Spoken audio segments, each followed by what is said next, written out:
დღევანდელი სამეცნიერო ფანტასტიკა არის ხვალინდელი მეცნიერული ფაქტი. აიზეკ აზიმოვი. ჩვენ კი გიყვებით ხვალინდელ დღეს და თუ შეხების არა შეგრძნების საშუალებას მაინც მოგცემთ.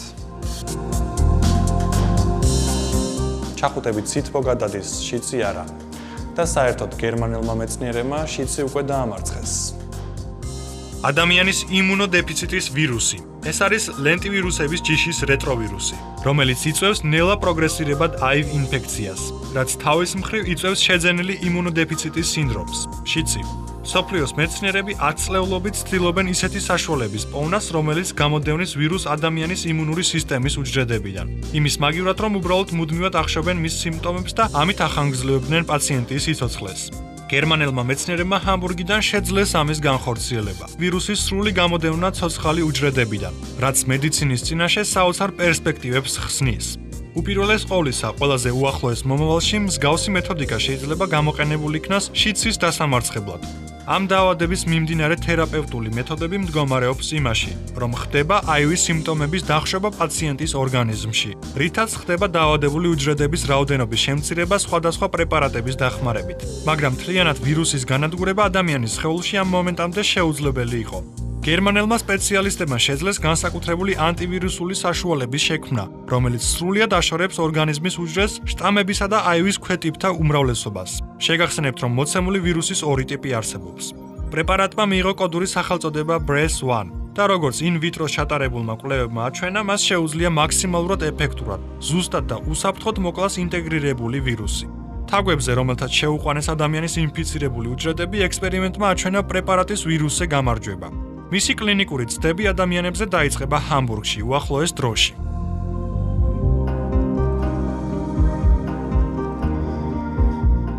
LG-მ წარმოადგინა ახალი smartphone G5, რომელსაც უკვე დიდი გამოხმაურება მოჰყვა და ეს არ იყო გასაკვირი, რადგან ფლაგმანი გამოიყურება შესანიშნავად და დიდ იმედებს იძლევა.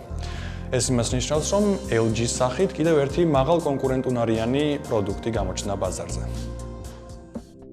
LG-მ წარმოადგინა თავისი ახალი ფლაგმანური Android smartphone G5. ის ბევრი რამით გავს ასევე LG-ის წარმოების შარშან სექტემბრის ბოლოს წარმოდგენილ Google Nexus 6P-ს. ორივე ტელეფონი მისაწვდომია 2560-1440 გარჩევადობით. ვინაიდან G5-ს გააჩნია 5.3 დუიმიანი დისპლეი, პიქსელების სიმჭიდროვე მას უფრო მაღალი აქვს ვიდრე 6P-ს. G5-ის მწარმოებლურობა შესანიშნავია. ანიმაცია სწორედ აისახება. ტელეფონი მყისიერად რეაგირებს მომხმარებლის შეხებაზე, ხოლო მისი კამერა მყისიერად პასუხობს. Smartphone-ის ჩიპსეტია Qualcomm Snapdragon 820 და მას შეესაბამება 4 GB ოპერატიული მეხსიერება.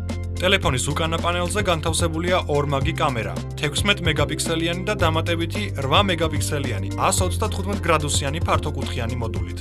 მათგან თითოეულის გამოყენება შესაძლებელია ცალ-ცალკე. მეორე კამერა უფრო გამოდგება ფართო პანორამული სურათების გადასაღებად.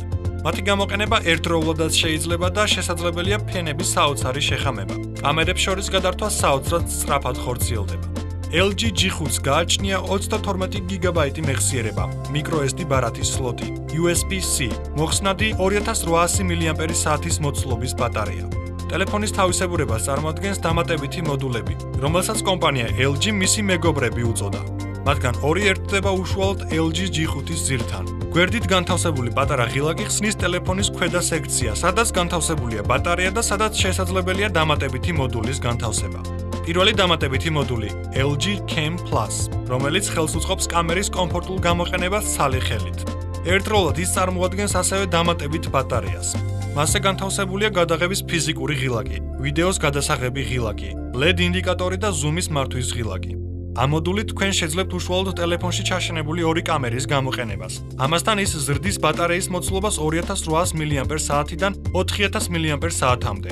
LG Hi-Fi Plus გამანძლიერებლის მქონე დამატებითი 32 ბითიანი DAC, რომელიც კომპანიამ შეიმუშავა Bang & Olufsen-თან ერთად.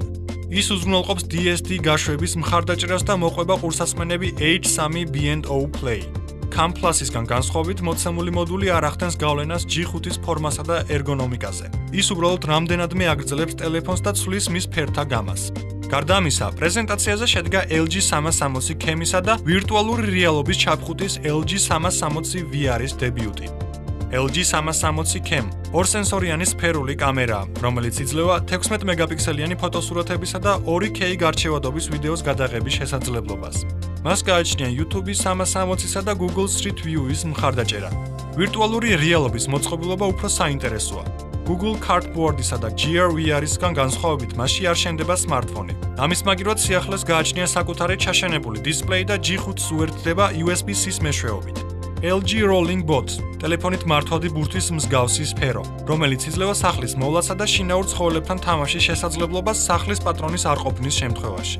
მასში ინტეგრირებულია კამერა, დინამიკები, მიკროფონი და ლაზერული მაჩვენებელი. LG სურს დამატებითი მოდულების Friends-ის ეკოსისტემის შექმნა. ყველა Friends-ი ავტომატურად და დამატებითი ძალისხმევის გარეშე იქნება სინქრონიზირებული. თავარ უპასუხო კითხვად რჩება ღირებულება. გახდება თუ არა მოდულები Friends სწორედ ის აქსესუარები, რომლებიც შეიტანენ ესოდენ ნანატრ მრავალფეროვნებას smartphone-ის ბაზარზე.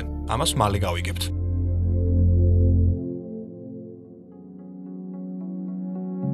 გამოფენაზე World Mobile Congress, რომელიც ტრადიციულად ბარსელონაში ტარდება, კომპანია Sony-მ ერთდროულად რამდენიმე საინტერესო სიახლე დაანონსა. ამ სიახლეებს შორისაა smartphone-ების Xperia X-ის ახალი ხაზი, Smart აქსესუარი Xperia Ear, ასევე სამი კონცეპტუალური მოწყობილობა Xperia Eye, Xperia Projector და Xperia Agent. დავიწყოთ smartphone-ების ხაზით Xperia X, რომელიც smartphone-ების ხაზის Xperia Z-ის ერთგვარ უკან დახევას წარმოადგენს, მაგრამ მიუხედავად ამისა გააჩნია მსგავსებები ამ უკანასკნელთან. ხაზის უფროსი მოდელი Xperia X Performance აღჭურვილია 1920x1080 პიქსელის გარჩევადობის 5 დუიმიანი დისპლეით. სიახლე მუშაობს Qualcomm Snapdragon 820-ის პროცესორის ბაზაზე. გააჩნია 3 გიგაბაიტი ოპერატიული მეხსიერება. ძირითად კამერას გააჩნია 23 მეგაპიქსელიანი მატრიცა, ხოლო სელფის ხარისხზე პასუხს აგებს ფრონტალური 13 მეგაპიქსელიანი კამერა. წარმოდგენილი იქნება მოწყობილობის 32 გიგაბაიტიანი და 64 გიგაბაიტიანი ვარიანტები. ჩაშენებული აკუმულატორის მოცულობა შეადგენს 2700 mAh-ს. Smartphone-ი წყალგაუმტარია. კომპანია Sony-ის მიერ წარმოდგენილი smart აქსესუარები უფრო მეტ ინტერესს იწვევდნენ ჟურნალისტებში. განსაკუთრებით თუ გავითვალისწინებთ, რომ ბოლო დროს Mobile World Congress დიდად არ გვანებიურებს მსგავსი სიახლეებით.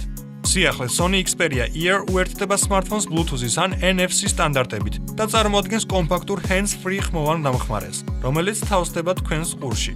ერთგვარი Siri, ოღონდ Sony-სგან და მეტად კომპაქტური შესრულებით. მოწყობილობაში ჩაშენებული მიკროფონის წყალობით მომხმარებელს შეუძლია гаджеტის მეშვეობით სხვადასხვა ინფორმაციის გაგება, მაგალითად ამინდის. მიღებული ტექსტური შეტყობინებების მოსმენა, მოძრაობის მარშრუტის შემდგომი მიმართულებების შესახებ ინფორმაციის მიღება, რაც ძალიან მოსახერხებელია ველოსიპედით ან ფეხით გადაადგილებისას. კომპანიის მიერ წარმოდგენილი Xperia Agent წარმოადგენს სახლის ხმოვან დამხმარეს. ის შეგხვდებათ სალამით სახლში დაბრუნებისას და ასევე შეუძლია მაგალითად განათების მართვა. სიახლეს Xperia Projector თავის მხრივ შეუძლია ფოტოსურათების, ფილმების ან თქვენი ტელეფონის შეტყობინებების პროექცირება ნებისმიერ ბრტყელ ზედაპირზე. ამასთან კონტენტის მართვა ხდება არამარტო ხმოვანი ბრძანებების, არამედ ამ ზედაპირებთან შეხების მეშვეობითაც. იაპონური კომპანიის მიერ გამოფენაზე წარმოდგენილ კიდევ ერთ მოწყობილობას წარმოადგენს ფართოკუთხიანი კამერა Xperia Eye, რომელსაც შეუძლია 360 გრადუსიანი გამოსახულებების გადაღება და მისი მართვა შესაძლებელია ხმოვანი ბრძანებების მეშვეობით. ცოტა ხნის წინ ცნობილი გახდა, რომ ჩინური Huawei-სა და გერმანული Leica-ს ტანდემი შედგება, რაც იმას ნიშნავს, რომ აზიური და ევროპული ბაზარი კიდევ უფრო დაუკავშირდება ერთმანეთს და ცოტა ხანში ამ ორი კომპანიისგან საინტერესო სიახლესაც უნდა ველოდოთ. ფოტოტექნიკა CP+-ის ყოველწლიური გამოფენა, რომელიც იმართება იაპონიაში. მაშინვე ხმაურიან მოვლენად აღენიშნა. ჩინურმა კომპანია Huawei-მ ფოტოაპარატ Leica-ს გერმანელ მწარმოებელთან პარტნიორობაზე განაცხადა. პრაქტიკაში ამ ორ კომპანიას შორის დადებული შეთანხმება შემდეგნაირად გამოიყურება. ჩინური სატელეკომუნიკაციო გიგანტი გეგმავს გამოიყენოს გერმანული ფირმის გამოცდილება საკუთარი smartphone-ების ფოტოშესაძლებლობების ზრდაში. თავისი მნიშვნელობით გრანდიოზულ ანონსში არ არის ნახსენები რაიმე სახის კონკრეტული გადაწყვეტები და გამოგონებები, მაგრამ საუბარი იყო ორივე მხარის საერთო ამბიციებსა და პირველობისკენ სწრაფვაზე. ასევე ბრენდთა მდიდარ ისტორიასა და მათ ტექნიკურ ინოვაციებზე კონცენტრაციას. როგორც ჩანს, ეს ნაბიჯი პირველ რიგში ხელს შეუწყობს Huawei-ის პოპულარიზაციას აზიატური სექტორის ფარგლებს გარეთ. ტანდემი გერმანულ კომპანიასთან, რომელმაც დიდი წვლილი შეიტანა ფოტოგადაღების აღჭურვილობის ევოლუციასა და განვითარებაში, ჩინური ფირმის პროდუქციას აქცევს მეტად მიმზიდველს როგორც ადგილობრივ ბაზარზე, ისე ამერიკელი და ევროპელი მომხმარებლებისთვისაც. სხვათა შორის Leica-ს პარტნიორთა რიცხვს მიეკუთვნებოდა კომპანია Panasonic. ხელშეკრულების თანახმად პირველი უშვებდა იაპონური კომპანიის მიერ შემუშავებულ ფოტოკამერებს თავისი ბრენდის სახელით. Panasonic-ის პროდუქციაზე წითელი რგოლის წარწერით Leica-ს ლოგოტიპის გამოჩენასთან ერთად პროდუქტი იძენდა არა მხოლოდ დამატებით სტატუსს, არამედ იზრდებოდა მისი ღირებულებაც. გამოფენა World Mobile Congress-ზე საინტერესო პროექტი წარმოადგინა კომპანიამ, რომლის სახელით ბევრს არაფერს გეტყვით, მაგრამ მალე შეიცვლება ეს, რადგან ჩინურმა მწარმოებელმა Oppo-მ ინოვაციური ტექნოლოგია შემოგთავაზა. სამომხმარებლო ტექნიკის ჩინური მწარმოებელი Oppo დაფუძნდა 2004 წელს. მას შემდეგ კომპანია შევიდა პორტატული ელექტრონიკის, მათ შორის სმარტფონების სეგმენტში. შეიძლება თქვენ არ გაქვთ ამ მწარმოებლის სმარტფონი ან პლანშეტი, მაგრამ ახლო მომავალში მათ შესახებ ბევრი ალაპარაკდება.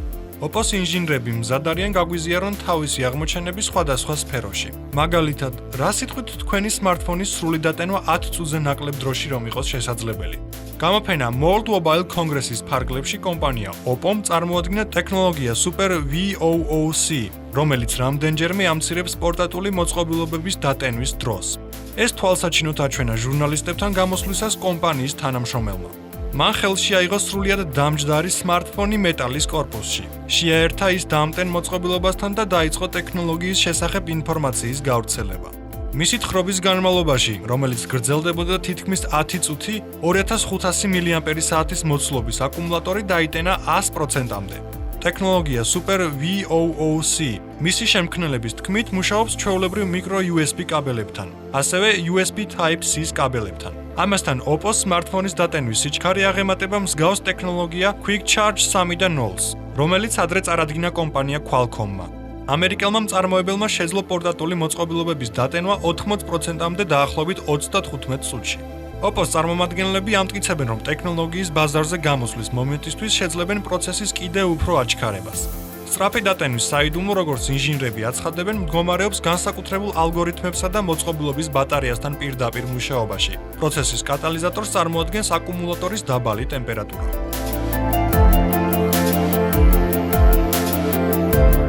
მედიცინის ტექნოლოგიების მეცნიერებისა და დიზაინის სფეროში თანამშრომლობის წყალობით პროტეზირების სფერო სწრაფი ტემპებით ვითარდება.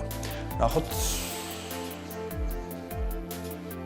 Johns Hopkins-ის უნივერსიტეტის ინჟინრებმა წარმატებით შექმნეს ხელოვნური ხელის პროტოტიპი. მისი განსაკუთრებულობა მდგომარეობს იმაში, რომ პროთეზის ხელოვნური თითების მართვა შესაძლებელია ერთმანეთისგან დამოუკიდებლად და ამასთან მხოლოდ გონების ძალით. ამ შესაძლებლობის რეალიზებისთვის Johns Hopkins-ის უნივერსიტეტის ექიმებისა და ინჟინრების გუნდმა პირველ რიგში მოიწვიეს მოხალისე, ეპილეფსიით დაავადებული ადამიანი, რომელსაც დანიშნული ჰქონდა თავის ტვინის კარტირების პროცედურა. სანამ ნეიროქირურგები ცდილობდნენ პაციენტის ტრემორის წყაროს განსაზღვრას, სხვა სპეციალისტებმა განათავსეს სპეციალური მოწყობილობა ფირფიტის სახით ტვინის იმ ნაწილზე, რომელიც ჩვეულებრივ პასუხსაგებს ადამიანის ხელების მოძრაობაზე. ფირფიტაზე განთავსებულმა 128 პატარა ელექტროდმა მეცნიერებს მისცა შესაძლებლობა ენახათ პაციენტის ტვინის რომელი ნაწილები ჩაერთო მუშაობაში, როდესაც ადამიანს თხოვდნენ ხელის თითოეული თითით რიგრიგობით მოძრაობის განხორციელებას. მას შემდეგ, რაც მეცნიერებმა განსაზღვრეს თითოეული თითის მოძრაობაზე პასუხისმგებელი ტვინის განსაკუთრებული ნაწილები, მათ დაიწყეს ტვინის ელექტროაქტივობის კვლევა, რომელიც იძლევა შეხების შეგრძნების შესაძლებლობას. მთელი შეგროვებული ინფორმაცია შემდგომში გამოიყენეს ხელის პროტეზის შემუშავებისთვის. მეცნიერების გუნდმა პროთეზი ტვინის შესაბამისი ნაწილის აქტიურობაზე პასუხად თითოეული თითის მოძრაობაზე დააპროგრამა. ამ შემთხვევაში ადამიანი უნდა დაფიქრდეს განსაზღვრულ თითზე საჭირო მოძრაობის განსახორციელებლად. პროტოტიპი აჩვენებს 88%-იან სიზუსტეს მოძრაობაში. მეცნიერების მიერ ჩატარებულ სამუშაოს უდავოდ დიდი წვლილი შეაქვს პროთეზირების სფეროს განვითარებაში. თუმცა თავად მკვლევარები ამბობენ, რომ პროტოტიპების ადამიანებზე ტესტირებამდე, რომლებმაც ნამდვილად დაკარგეს კიდურები, კიდევ დიდი დრო არის დარჩენილი.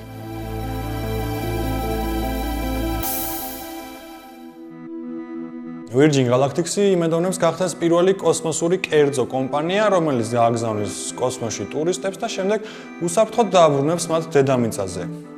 დაველოდოთ და თვალი ვადევნოთ მათ. რა იცი რა ხდება. რიჩარდ ბრენსონის კომპანია Virgin Galactic-მა წარმოადგინა ახალი რაკეტოპლანი Spaceship Two. ეს აპარატის უახლესი ვერსიაა, რომელიც წარმოუდგინეს საზოგადოებას წინა ვერსიის სატესტო ფრენების დროს კატასტროფული ვარდნის მომენტიდან. ამ დღიდან Virgin Galactic იწყებს უახლესი ვერსიის VSS Unity-ის ტესტირებას. აქამდე ყველა ცალკეული კომპონენტის ტესტირებას აწარმოებდნენ ცალ-ცალკე. ახლა კი კომპანია პირველად მოახდენს Spaceship 2-ს ელექტროსისტემების და ყველა მოძრავი ნაწილების ერთად ტესტირებას. VSS Unit-თან ერთად Virgin Galactic იმედოვნებს გახდეს პირველი კოსმოსური კომპანია, რომელიც აგზავნის ტურისტებს კოსმოსში და უსაფრთხოდ აბრუნებს მათ დედამიწაზე.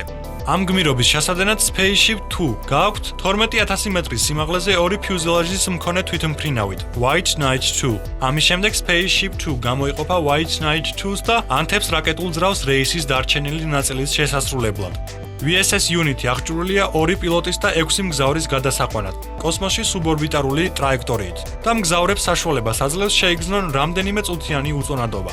დედამიწაზე დასაბრუნებლად Spaceship 2 იყენებს ფრთების უნიკალურ სისტემას. ფრთების მობრუნებისას კოსმოსურმა თვითმფრინავმა შეიძლება გაზარდოს წინაღობა და შეანელოს დედამიწაზე დაშვება. Spaceship 2-ს ბილეთები გაიყიდა $250,000. Virgin Galactic-სმა გაყიდა 700-ზე მეტი ბილეთი. ეს კი უფრო მეტია ვიდრე იმ ადამიანთა რიცხვი, ვინც ოდესმე კოსმოსში ყოფილა. ბილეთების მფლობელთა უმრავლესობას აწუხებს კითხვა, თუ რა მოუვა მათ შენაძენს, როდესაც Spaceship 2-ს წინა ვერსია Enterprise დაიმტვრა საფრენი ტესტირების დროს 2014 წელს. ამ კატასტროფამ მოჰავეს უდაბნოში გამოიწვია ერთ-ერთი პილოტის გარდაცვალება, ხოლო მეორის მძიმე დაზიანებები. გაირკვა, რომ შემთხვევა გამოიწვია მეორე პილოტის შეცდომამ, რომელიც დაკავშირებული იყო ფრთების სისტემასთან. თვითმფრინავი უბრალოდ დაიშალა ცაში. თუმცა ეს შემთხვევა ძლიერი დარტყმა იყო კომპანიისთვის. თვითმფრინავის ახალი ვერსიის პრეზენტაცია მიანიშნებს Virgin Galactic-ის განვითარებაზე. რობოტს არ შეუძლია ავნოს ადამიანს რაიმე. ან უმოქმედოდ იყოს მაშინ, როდესაც ადამიანის სიცოცხლე საფრთხეშია. ეს რობოტიკის პირველი კანონია და ამიტომ ნუ ინერვიულებთ თუ თანამედროვე რობოტექნიკა ძალიან სწრაფად ვითარდება. კომპანია Boston Dynamics-ის შემუშავებების ნახვისას ძალაუნებურად გჯერა, რომ ახლოსაა ის დღე, როდესაც ადამიანის მსგავსი რობოტები იცხოვრებენ ადამიანებს შორის. თუ ადრე მსგავსი რამის ხილვა შესაძლებელი იყო მხოლოდ ფანტასტიკურ ფილმებში, ახლა ანთროპომორფული რობოტები გადაადგილდებიან უსწორმასწორო ადგილებზე, ურთიერთქმედებენ ობიექტებთან და საერთოდ ადამიანის მსგავსად იქცევიან. ორფეხა რობოტის Atlas-ის ახალი ვერსია, რომელიც ნაჩვენებია შემდეგ ვიდეოში, განკუთვნილია მუშაობისთვის როგორც შენობის შიგნით, ასევე გარეთ. ის მუშაობს მობილური აკუმულატორით. მის კორპუსზე მიმავალი ყოველგვარი სადენების გარეშე. რობოტი უწინდებურად ვირტუოზულად ბალანსირებს, წონასწორობის დაკარგვისა და წაქცევის თავიდან ასაცილებლად. მაგრამ თუ მას ძალიან ძლიერ უბიძგებთ და წავაქცევთ, მას შეუძლია დამოუკიდებლად ადგომა. სივრცეში ნავიგაციისთვის Atlas-ი იყენებს სტერეოსკოპულ ვიდეოკამერებს და ოპტიკურ სენსორებს LiDAR, რომელიც გამოიყენება მანქანათ მშენებლობაში. რობოტის ახალი ვერსიის სიმაღლე შეადგენს 180 სანტიმეტრს. წინა მოდელზე ერთი თავით დაბალია, ხოლო წონა 81.5 კილოგრამს. რობოტს შეუძლია სხვადასხვა ობიექტების აღმოჩენა და იდენტიფიცირება, მათზე ურთიერთქმედება და სივრცეში ორიენტირება.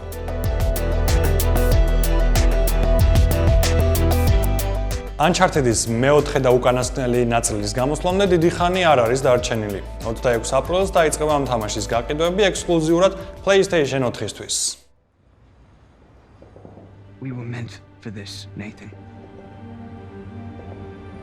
You, me, together. We were destined for something great. კორპორაცია Sony ამაოდ არ ამაყობს თავისი სათავგადასავლო თამაშების სერიით Uncharted. განძის მაძიებლის ნატან დრეიკის ისტორიამ შეიძინა მილიონობით თაყვანისმცემელი მთელს მსოფლიოში. ხოლო ამ ისტორიის ყოველი ახალი თავი ხდება გაყიდვების უდაო ჰიტი და საკმაოდ დიდ შემოსავლებსაც უზრუნველყოფს. ძალიან მალე 26 აპრილს დაიწყება თამაშის გაყიდვები, რომელიც სტუდია Naughty Dog-ის შემუშავებლების თქმით გახდება კვადროლოგია Uncharted-ის დამამთავრებელი სერია. შეგახსენებთ, რომ Uncharted 4-ის მოვლენები ვითარდება მესამე თამაშიდან 3 წლის თავზე. ნათანი ცხოვრობს მშვიდი ცხოვრებით თავის მეუღლესთან ელენა ფიშერთან ერთად, მაგრამ უეცრად ჩნდება მისი ძმა სემი, რომელიც გარდაცვლილად ითვლებოდა. ძმები დრეიკები თავის ძველ მეგობარ სალისთან ერთად მიემგზავრებიან მადაგასკარზე პირატების ლეგენდარული სახელმწიფოს ლიბერალიის საძიებლად. ლეგენდის თანახმად ეს ადგილი ინახავს განძს, ხოლო სადაც განძია, იქაც ჩვენი მთავარი გმირები. აღსანიშნავია ის მომენტი, რომ Naughty Dog-ის შემუშავებლებმა შეძლეს ნამდვილად საოცარი სილამაზის სურათი შექმნა. დიდებული პეიზაჟებისა და პერსონაჟების სახის საოცარი ანიმაციის ნახვისას გაოცებისგან ძალაუნებურად პირს დააღენ. თამაში Uncharted 4-ის A Thief's End-ის გაყიდვა დაიწყება 26 აპრილს ექსკლუზიურად PlayStation 4-ისთვის. Go home. Live your life. or we can just end it right here. There's got to be another way. I need you on this one.